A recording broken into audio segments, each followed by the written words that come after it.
영 깊이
연결되었습니다. 우리가 이제 몇 시간에 걸쳐서 예수 그리스도께서 부활하신 것에 대해서 사도 바울 선생님이 아주 변증을 하고 증명을 하는 모습을 우리가 몇 주에 걸쳐서 지금 나누고 있습니다. 그 키워드는 이렇게 4가지입니다. 첫 번째로 성경대로 예수님께서 부활하셨다. 성경에 몇천 년 전부터 이미 예언하신 대로, 예언하신 대로 그렇게 이 땅 가운데 오시고 사역하시고 고난받으시고 십자가에 달려 죽으시고 3일 만에 부활하시고 또 이렇게 또 그 40일 만에 또 함께 제자들과 계시다가 승천하시고 이 모든 일련의 예수님의 그 사역 처음부터 끝까지가 다 성경에 기록되어져 있는 예언대로 성경대로 되어진 것이다. 예수님께서 우연히 어쩌다가 붙잡혀가지고 힘이 없어서 끌려가가지고 거기서 고문을 당하고 채찍에 매를 맞고 그렇게 하다가 재판에 넘겨져서 무기력하게 아무런 힘도 없어서 그렇게 잡혀서 십자가에 달려 돌아가시는 게 아니라는 거죠. 철저히 처음부터 끝까지 계획된 일이었다. 이것을 보면서 성경을 보면서 소름이 끼친다는 겁니다. 사도 바울 선생님의 이야기가 그 얘기예요.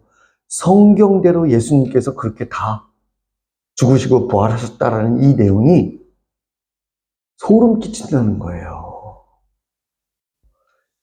여러분, 그 사도 바울 선생님이 유대인 중에 유대인이지 않습니까? 그리고 가말리엘이라고 하는 그 바리새파 중에서도 가장 정말로 훈련을 진짜 심하게 시키는 너 어디서 교육받았어? 그러면 요즘에 예를 들어서 나 서울대학교 나왔어요. 그러면 우리가 저 사람 공부 잘했구나라는 거 다 인정해 주잖아요. 그런 것처럼 유대인들 사이에서는 누구한테 교육받았어? 나 가말리엘 선생님 밑에서 교육받았다. 그러면 서울대 나왔다는 거예요. 우리말로. 우리식으로 하면. 그런 사람이고, 그리고 성경을 다른 유대인들하고 똑같이 봤어요. 구약 성경을 똑같이 봤는데 다른 사람들은 Messianic expectation, 메시아 대망 사상, 메시아 거기에 빠져가지고 진짜 예수 그리스도께서 왔을 때는 예수님이 나의 그리스도요 메시아인지 못 알아봤어요. 그런데 사도 바울은 희한하게도 하나님의 은혜로 똑같은 성경을 보는데 메사이아닉 expectation에 빠져든 게 아니고 그리스도를 발견하게 되는 거예요. 그리고 복음을 발견하게 되는 거예요. 다른 사람은 똑같은 성경을 읽는데 자기도 똑같은 성경을 봤잖아요. 가말리엘 문화 밑에서 훈련을 받았어요. 근데 사도 바울만큼은 나중에 복음을 발견한 거예요. 성경을 보면서. 이것을 나중에 서신서에 보면 사도 바울 선생님이 내게만 주신 특별한 은혜 가운데 하나다라고 이야기하는 거예요. 그 중에 하나가 성경대로 살아나신 것을 성경을 보면서 소스라치게 깨닫고 발견하게 되는 거예요. 아마 이때가 사도 바울 선생님이 다메섹 도상에서 예수님을 보고 나서 그 다음에 이제 막 복음을 전하러 이쪽 저쪽으로 좀 다니다가 3년 동안 아라비아 사막으로 들어가서 성경을 집중적으로 보는 그런 시기가 있었거든요. 그때 소스라치게 깨달았던 것 같아요. 와, 다메섹 도상에서 만났던 그 예수님. 나는 내가 핍박하는 예수라. 주여 누구십니까? 나는 내가 핍박하는 예수라. 그 충격에 아라비아 사막에서 3년 동안 성경을 보는데 하나부터 열까지 그리스도를 성경에서 발견하는 거예요. 그러면서 소름 끼치는 거예요. 분명 가말리엘 문화 속에서 사도 바울은 예수님의 소문을 들어서 알고 있었고, 그리고 사도 바울은 사실 성경을 가만히 보면 이 칼을 갈고 있었던 것 같아요. 예수 한번 나한테 걸리기만 해봐라. 이러면서.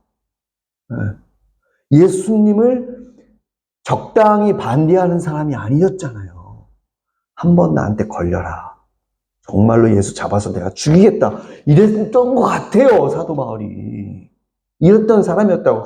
그러니까 예수님에 대한 그 어떤 사역 보고서, 이거를 낱낱이 다 듣고 확인하고 기회를 호시탐탐 늘었을 것 같아요. 네. 근데 그 예수가 구약 성경부터 성경대로 예언한 그대로 다 행했던 거야, 그게. 그걸 보고서 아마도 사도 바울은 아라비아 사막에서 소름이 끼쳐서 부들부들 떨었을 거예요. 성경을 보면서. 그리고 몇 날 며칠을 통곡을 했을 거예요. 엉엉 울었을 거예요, 아마. 그리고 이제 이것을 깊이 깨닫고 다시 3년 후에 이제 이 복음을 깨닫고 돌아와서 이제 여러 하나님의 사람들하고 교제를 나누고 그러던 차에 베드로에 대한 이야기가 이 기독교인들 사이에서 어때요? 제일 큰 이슈였어요. 보시면 아실 거 아니에요. 그쵸? 저 예루살렘 교회 담임 목사, 저 베드로가 예수님을 3번 모른다고 부인했더랬대. 그것도 3번째는 저주까지 했더랬대. 그런 자가 막 이러면서. 이게 커다란 이슈였거든요, 진짜. 초기. 유대 기독교인들 사이에는 베드로의 그 사건이 커다란 이슈였어요. 근데 그 사건을 보면서 사도 바울은 그걸 깨닫는 거예요. 지난 시간에 얘기했죠. 부활하신 예수님께서 12제자 중에 누굴 먼저 만나주셨다고요? 게바. 가장 처음 통틀어서 모든 제자들 가운데는 가장 통틀어서 막달라 마리아를 처음에 만나주셨고 그 다음에 12명의 특별한 이 사도들 가운데 가장 처음 만나주신 분은 베드로였고 왜 베드로를 가장 처음 만나주셨냐? 그 이유를 깊이 깨닫게 되는 거예요. 가장 부서진 영혼, 가장 힘든 영혼, 그 영혼을 가장 먼저 만나 주신 거예요. 이 논리성이 있다고 했죠. 그쵸? 여러분, 이게 예수님께서 부활하신 거라면 인간의 정신활동, 심리학자들이 얘기하는 예수님이 부활하셔갖고 제자들에게 나타난 것은 hallucination이라고 해요. 전문 용어로. 그 환각 상태, hallucination이다. 이렇게 얘기하자면 말이 안 되는 부분이 이거예요. 뭐냐? 논리성, hallucination. 정신활동에는 논리성이 없다고 했죠. 그쵸? 이게 현대 심리학에서 발견한 진리거든요. 그런데 예수님께서 제일 처음에 만나준 사람이 누구냐? 베드로. 초기, 아까도 말씀드렸지만, 초기 유대인 기독교인들 사이에서는 가장 이슈가 되는 인물이 베드로였고, 누구나 다 알고 있었어요. 예수님께서 부활하실 때 막 소문이 막 돌고 있었고, 네. 그러면 사람들이 생각해요. 아, 누구를 제일 먼저 만나주실까? 사람들이 이게 기대하고 있었거든요. 12 사도 중에 누구를 제일 먼저 만나주실까? 이거 사람들이 속으로 이렇게 다 생각하고 있었거든요. 사람들이 다 생각했어요. 진짜 예수님이 살아나신 거라면, 내가 예수님이라면 베드로를 먼저 만나주실 거야 라고 그렇게 생각한 흔적들이 있어요. 사람들이 바보가 아니었다는 거예요. 다 추측을 하고 있었다는 거예요. 그러면서 개발을 제일 먼저 만나줬다고 하는 그 사실을 듣고 사람들이 부활하신 예수님을 못 본 사람들도, 아, 진짜구나 라고 믿기 시작했던 거예요. 그래서 두 번째로 예수님이 부활하셨다라는 그 증거로 누구를 얘기하고 있는 거예요? 게바. 여기 5절에 게바에게 보이시고. 그래서 예수님의 부활의 증거로 게바를 얘기하는 거예요. 두 번째. 그 다음에 그리고 순서대로 얘기하잖아요. 게바에게 보이시고 그 후에 12 제자에게와. 자, 그 다음에 6절. 엄청난 말씀 우리가 나눴죠. 그 후에 500의 형제에게 어떻다고요? 일시에 보이셨나니. 여기 일시에라는 단어. 동시에, at the same time. 동시에 보이셨다.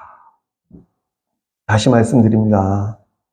인간의 정신활동이면 절대로 인간의 정신활동은 서로 공유될 수가 있다고요? 없다고요? 없다고요. 절대 없습니다. 불가능해요. 이게 어느 정도냐? 여기 있는 이 목사가 지금 죽었다가 일주일에 다시 살아날 수 있는 확률보다 더 희박한 게 바로 이거예요.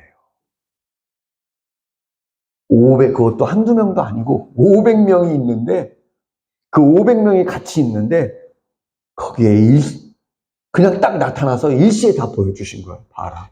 나 살아있다. 그리고 거기서 끝마쳤냐? 예수님을 만진 사람도 있었어요. 여러분 한번 가만히 생각해 보세요. 도마가 예수님 그 옆구리에 창자국 있잖아요. 손가락 넣어봤잖아요. 그쵸? 예수님 못자국도 이렇게 만져보고 확인해봤잖아요. 그쵸? 자, 그런데 그 후에 특히 예수님을 따르던 여자들의 그룹이 있었죠. 예수님 십자가를 지고 갈 때도 여자의 한 그룹이 막 울면서 막 예수님을 따라가잖아요. 그랬더니 예수님께서 뭐라고 하세요? 울지 마라, 여자들이여. 그러니까 울지 마라. 나를 위해 울지 말고 앞으로 장차 있을 이 심판, 너희 자녀와 예루살렘을 위해서 울라. 이 예루살렘에 엄청난 심판이 임하거든요. 그래가지고 성전에 돌 위에 돌 하나도 남기지 않고 티투스 로마의 장군에 의해서 완전히 다 부서지고, 그 이후로 유대라는 나라가 2000년 동안 없어져요. 그리고 전 세계로 나라 없는 민족으로 방황을 하고 돌아다녀요. 그리고 스페인에서 유대인들이 쫓겨나요. 그리고 또 2차 세계대전 때 어때요? 독일군에 의해서 500만에서 600만이 학살을 당하죠. 이런저런 일들을 막 겪게 되는 거예요, 유대인들이. 너희와 너희 자녀를 위하여 울라. 근데 이 예수님 옆에서 정말로 막 여러분 아시잖아요. 막 향유옥합을 붓고 자기 머리털로 예수님을 발을 닦던 그 여인 있고 막 그러잖아요. 예수님 옆에는 여인들의 그룹이 있었어요. 네. 이게 그 여인들의 그룹이 어땠을 것 같아요? 도마가 옆구리 찔러보자 가서 만져봤을 거예요. 만져봤을 것 같아요? 안 만져봤을 것 같아요? 만져봤을 거라고요. 12회를 혈루증으로 앓고 있는 여자 있잖아요. 성경에는 안 나와요. 그러나 제가 이렇게 성경을 보면서 이 혈루증을 앓고 있는 여자, 요즘으로 보면 이거 자궁암이었을 것 같아요. 거의. 피가 멎질 않잖아요. 네. 근데 몰래 가갖고 예수님의 옷자락을 딱 잡자? 어떻게 해요? 혈루증이 싹 났죠. 그쵸? 이 여자가 어땠을 것 같아요? 부활하신 예수님 그거 만져보지 않았을까요?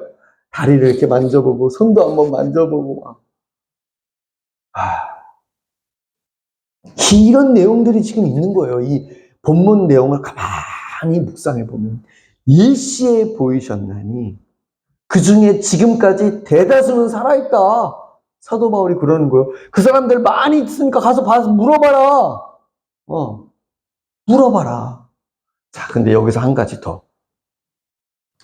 일단 500명 가지고 생각을 해봅시다.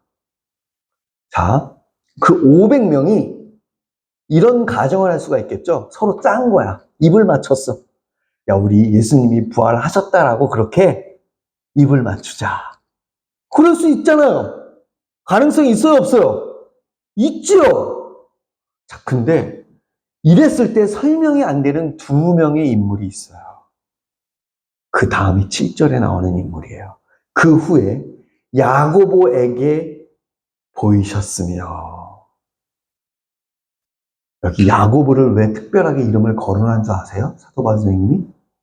보세요. 보이셨으면 그 후에 모든 사도에게요. 사도들이 있잖아요. 그 뒤에 그 사람들의 이름은 하나하나 다 거론을 하지 않고 야곱은 특별하게 이름을 거론을 하죠. 왜 그랬을까요? 이 야곱은 예수님을 처음부터 사도 바울 선생님처럼 반대하는 극렬 반대주의자였어요. 아세요? 이 야고보가 그런 사람이었어요. 여러분 한번 가만히 생각해 보세요. 이 500명 중에 야고보하고 사도 바울이 있다고 쳐봐요. 네? 야고보하고 사도 바울이 있어요. 그리고 나머지 사람들이야 그래 서로 입 맞추고 짰다고 우리 할 수 있겠죠. 그쵸? 근데 야고보하고 이 사도 바울 선생님은 어땠냐면 예수를 죽이려고 했던 사람들이었어요. 그런 사람들이었거든요. 근데 어때요? 이 두 사람이 하루아침에 변했어. 이걸 어떻게 설명할 거냐고요. 그쵸? 네. 이 500명의 사람들이 서로 입을 맞췄다고 가정을 하면 설명을 안 되는 두 명의 인물이 있는 거예요. 그 대표적인 인물 중에 하나가 바로 야고보인 거야. 그러니까 사도 바울 선생님의 이때도 1세기 사람들 굉장히 똑똑했죠. 야, 500명이 있는 사이에서 동시에 보이셨다면 야, 니네 서로 짠 거 아니야? 벌써 이렇게 의문을 갖고 얘기한 사람이 있었다 없었다는 거예요. 있었다는 거예요. 그러니까 그 증거로 누구 얘기하는 거야? 7절에. 야고보를 얘기를 하는 거예요. 그리고 8절에 야고보에 이어서 야고보다도 더 극렬하게 반대했던 사람. 이 사람은 진짜 유명했죠? 사도 바울 선생님.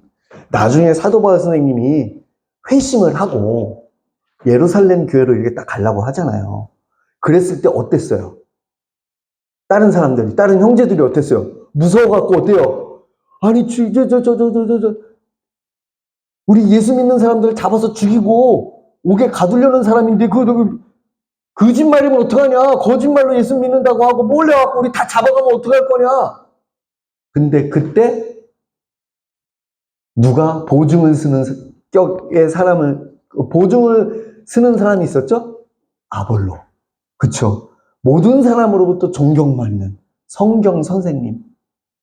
그 사람 때문에 사도 바울이, 만나게 된 거예요. 다른 형제들을. 만나보니까 진짜 예수님 믿었어요. 맨 나중에 만삭되지 못하여 난 자 같은 내게도 보이셨느니라.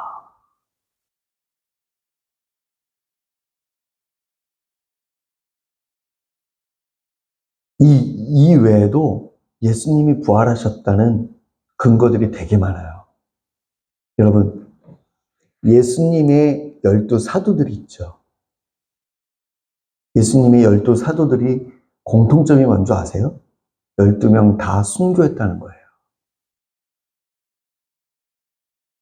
그리고 예수님께서 부활하셨고, 그리고 예수님을 믿었던 제자들이 예수 믿는 것 때문에 1세기 기독교인들은 예수 믿기가 쉬웠습니까? 어려웠습니까? 목숨을 각오하고 믿는 게 1세기 기독교인들이에요. 네. 목숨을 각오하고 믿어야 돼요. 북한에서 마치 예배 드리려고 하면 목숨 걸고 예배 드려야 돼요, 북한에서. 그렇잖아요. 그런 실정이었어요, 1세기 기독교인들이. 그런데 이 사람들을 쭉 조사를 해보니까 직업도 못 갖죠, 막 도망 다니죠, 막 이러는 거야. 몇 년 동안, 최소 몇 년 동안 그랬는 줄 알아요? 이 제자들이? 최소 20년부터 40년간 그렇게 살았어. 1세기 기독교인들이. 여러분, 500명이 모여가지고 예수님이 부활했다고 서로 우리 입을 맞추자라고 이렇게 했어요. 그러면 그게 오래 갈 것 같아요? 얼마 못 가죠. 거짓일 경우에는 오래 가지 못하는 거예요. 근데 20에서 40년 동안 헐벗고 굶주리고 도망다니고 죽음의 위협을 느끼면서 카타콤베 있잖아요?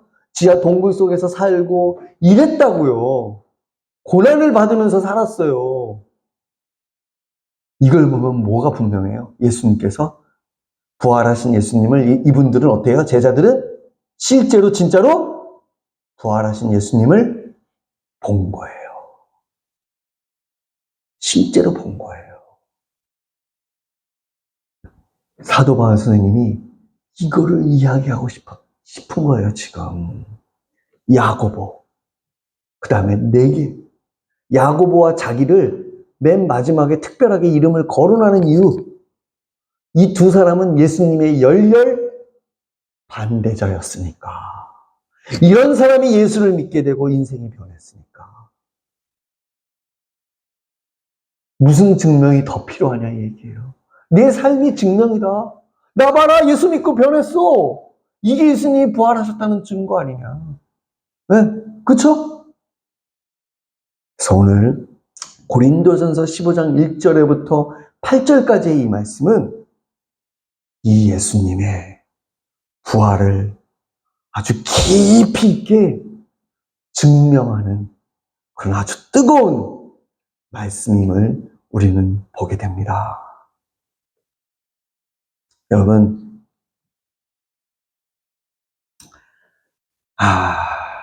이게 그거예요. 제자들이 모여서 부활을 꾸몄다고 가정해보자. 네. 야고보나 사울 같은 열렬 반대자들을 어떻게 설명할 것이냐. 그쵸? 네. 여기서 이 야고보가 누구냐면 예수님의 동생이었어요. 예수님의 가족. 여러분 혹시 기억하세요? 예수님께서 복음을 이제 증거하고 이쪽저쪽 증거하시면서 이쪽저쪽 마을로 돌아다니시죠. 그 중에서 어디로 가셨어요? 자기 고향이신 갈릴리로 가셨었죠. 근데 어떻게 해요? 어머니하고 자기 형제들이, 누나들이 찾아오죠. 그러면서 거기서 뭐라고 해요? 내 동생이 미쳤다. 이런 얘기를 하는 거예요.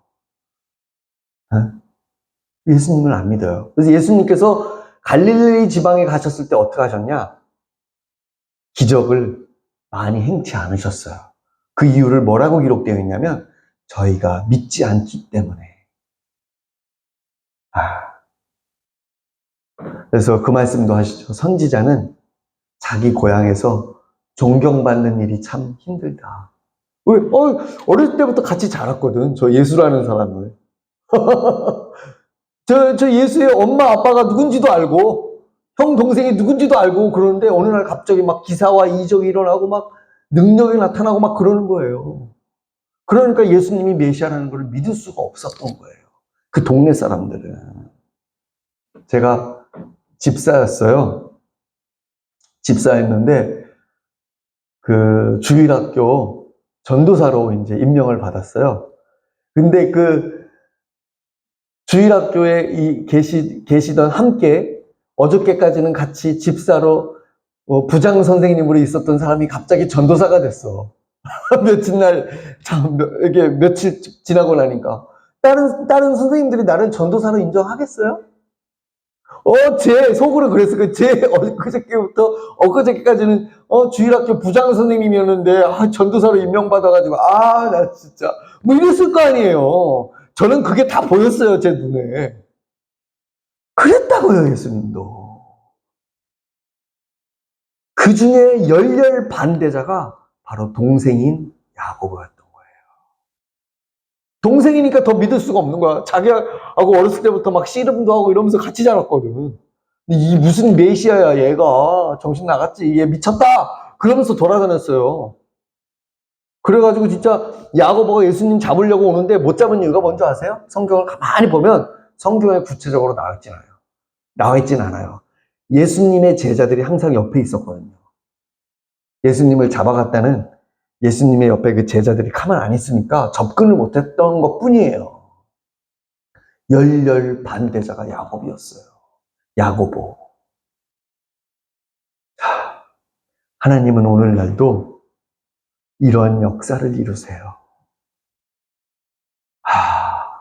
죄인을 변하여 새롭게 하시고 죽은 사람을 살아나게 하시고 장님의 눈을 뜨게 하시고 안진뱅이를 걷게 하시고 문둥병을 깨끗게 하시고 귀신을 내어 쫓으시고 이러한 놀라운 역사를 이루세요. 이게 성령의 역사입니다. 여러분, 우리 다시 한번 성경 말씀을 보면서 특별히 이 4개의 단어를 마음속에 새기면서 같이 한번 읽어보겠습니다. 자, 고린도, 다 보이시나요? 다 보이시나요? 네. 시작. 형제들아, 내가 너희에게 전한 복음을 너희에게 알게 하노니 이는 너희가 받은 것이요 또 그 가운데 선 것이라. 너희가 만일 내가 전한 그 말을 굳게 지키고 헛되이 믿지 아니하였으면 그로 말미암아 구원을 받으리라. 내가 받은 것을 먼저 너희에게 전하였노니 이는 성경대로 그리스도께서 우리 죄를 위하여 죽으시고 장사 지낸 바 되셨다가 성경대로 사흘 만에 다시 살아나사 게바에게 보이시고 그 후에 12 제자에게와 그 후에 500여 형제에게 일시에 보이셨나니 그 중에 지금까지 대다수는 살아있고 어떤 사람은 잠들었으며 그 후에 야고보에게 보이셨으며 그 후에 모든 사도에게와 맨 나중에 만삭되지 못하여 난 자 같은 내게도 보이셨느니라. 아멘. 우리 다 함께 기도하시겠습니다.